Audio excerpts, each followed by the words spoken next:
रामकृष्ण हरी मंडळी, मी आपला D N Sable, स्वागत प्रॉपर्टी ठाणे पश्चिम। आज जो फ्लॅट आपण दाखवतोय तो वाघबीळ लोकेशनला विजय ओरोव या नावाचं कॉम्प्लेक्स आहे आणि त्या विजय ओरोव या कॉम्प्लेक्समध्येच हा 2 BHKचा फ्लॅट आहे। जो विजय ओरोव आहे हे हिरणनंदाण्याची जी TCS कंपनी आहे ऑलिम्पियस म्हणून, त्याच्याच बाजूला हा विजय ओरोव नावाचा प्रोजेक्ट आहे, जिथे वाघबीळ गाव म्हटलं तरी चालेल।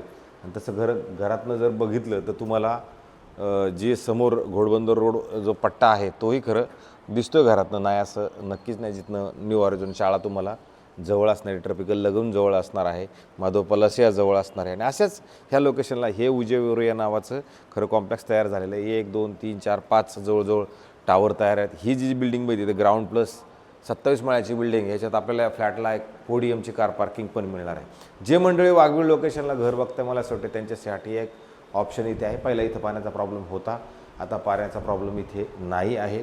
आणि इथेच मग हा 680 कार्पेटचा विथ कार पार्किंगचा एक फ्लॅट आहे।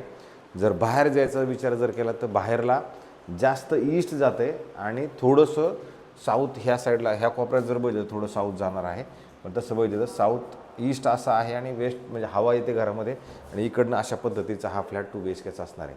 जर घराच्या बाहेर आपण आलो तर समोर बघितलं तर 2 फ्लॅट आहेत आणि जर पुढे आलो तर पुढे तुम्हाला इथं 1 2 3 जवळजवळ लिफ्ट असणारे पुढं 2 फ्लॅट आहेत, परत त्या साईडला 2 फ्लॅट आहे। तसं बघितलं तर 6 फ्लॅट एका फ्लोअरवरती असणार आहेत। आणि इथेच हा आपला 2 BHKचा 680 कार्पेटचा 2 BHK हा असणार आहे। फ्लॅटचं लेआउट जर विचार केला तर आपण आतमध्ये आल्यानंतर तुम्हाला असं मोठा चांगल्या पद्धतशीर हॉल मिळतो। जर हॉलची साईज तुम्ही बघितली तर तुम्हाला जाणवेल की खरोखर चांगल्या पद्धतीचा हॉल आहे। नंतर प्रॉपर अशी स्टँडिंग बाल्कनी तुम्हाला दिले गेलेली आहे, जिथनं तुम्हाला तुमच्या आतमध्ये असणारं गार्डन्स दिसते।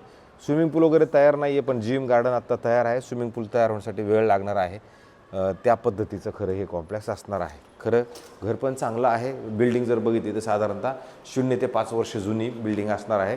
आणि हॉलच्या ह्या साईडला जर आपण आलो तर परत इथे TV युनिटसाठी मोठं कपाट किंवा TV युनिट चांगल्या पद्धतीचं बनवेल अशी एवढी मोठी जागा आहे। इकडं तुम्हाला डायनिंगला पण जागा आहे। आणि नंतर जर आपण हे सगळं क्रॉस करून जर पुढं आलो तर इथे वॉश बेसिन दिलेलं आहे। इकडे जर आलं तर मोठं चांगल्या पद्धतशीर असं किचन दिलं गेलेलं आहे, जे तुमचं पश्चिमेची हवा मात्र तुम्हाला तुमच्या घरामध्ये चांगल्या पद्धतीच्या हॉलमध्ये येईल। किचनमध्ये हवा मस्त येईल। प्लॅटफॉर्म वगैरे मोठा आहे, इथं फ्रीज ठेवण्यासाठी जागा आहे। नंतर जर पुढे आपण आलो तर पुढे इथे आल्यानंतर इथे एक वॉशरूम, बाथरूम, टॉयलेट खूप मोठं दिलं गेलेलं असं मस्तपैकी। आणि नंतर इकडे जर आला तर इथे तुम्हाला एक ड्राय बाल्कनीसाठी परत अशी मोठी आणि चांगल्या पद्धतीची जागा आहे। इकडनं इथपर्यंत अशी ड्राय बाल्कनीची जागा आहे, म्हणजे ही ड्राय बाल्कनीची जागा तशी बघितली तर खरोखर खूप मोठी नक्की तुम्हाला मिळते। आणि नंतर जर आपण याच्या बाहेर आलो तर बाहेर आल्यानंतर परत तुम्ही पुढे येतो, पुढे आल्यानंतर तुम्हाला इथे परत एक सुंदर आणि चांगल्या पद्धतीचं बेडरूम आहे। आणि बेडरूमचं परत क्रॉस व्हेंटिलेशनसाठी तुम्हाला इथे खिडकी दिलेली आहे, जी तुमची पश्चिमेची हवा आणि ह्या खिडकी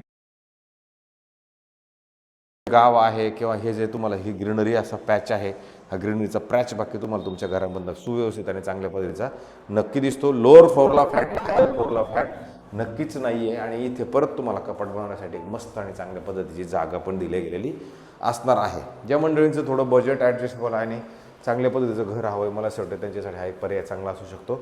नंतर हा शेवटचा बेडरूम, याच्यात पण आतमध्ये आल्यानंतर तुम्हाला इमिडिएटली एक वॉशरूम, बाथरूम, टॉयलेट सुंदर आणि चांगल्या पद्धतीचं खरं दिलं गेलेलं असणार आहे। इथे तुम्हाला घरामध्ये तसं बघितलं तर साफसफाईची गरज आहे।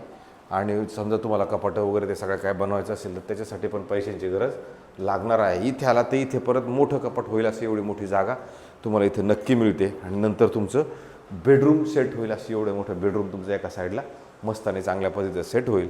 आणि इकडनं ह्या बेडरूममधनं जर तुम्ही बघितलं तर सुंदर आणि चांगल्या पद्धतीचं तुम्हाला डोंगराचा व्ह्यू, हा ग्रीन व्ह्यू, हा पॅच तुम्हाला व्यवस्थित आणि चांगल्या पद्धतीचा नक्की मिळतो। अशा पद्धतीचा हा 2 BHKचा फ्लॅट आहे। खूप सुंदर आणि चांगला फ्लॅट असणार आहे। इकडनं परत क्रॉस व्हेंटिलेशनसाठी तुम्हाला इकडे ऑलरेडी खिडकी दिली गेलेली आहे। अशा पद्धतीचा हा फ्लॅट आहे। राहिला प्रश्न, मालकाला थोडीशी अर्जन्सी आहे फ्लॅट विकून दुसऱ्या फ्लॅटमध्ये पैसे द्यायचे, त्याच्यामुळं फ्लॅटची किंमत ठेवताना बाकी यांनी 1,10,00,000 रुपये किंमत थोडंसं निगोशिएबल करणार आहेत, पण खूप अपेक्षा नसणार आहेत। तर अशा पद्धतीचा हा फ्लॅट तुम्हाला इथं मिळणार आहे। बिल्डिंगला OC आहे, CC आहे, सोसायटी पण झालेली आहे। आणि लोन जर आपण कोणत्या बँकेकडं अप्रोच केला तर बँकेत लोनही मिळणार आहे, असं काही प्रॉब्लेम नाही की लोन मिळणार नाही आहे। तर अशाच पद्धतीचे नवे जुने आणि वेगळ्या पद्धतीचे घरं दाखवण्याचा कार्यक्रम हा आपला रोजचाच चाललेला आहे। आपण रोज काय ना काय दाखवण्याचा प्रयत्न करतो, लोकांपर्यंत पोहोचवण्याचा प्रयत्न करतो।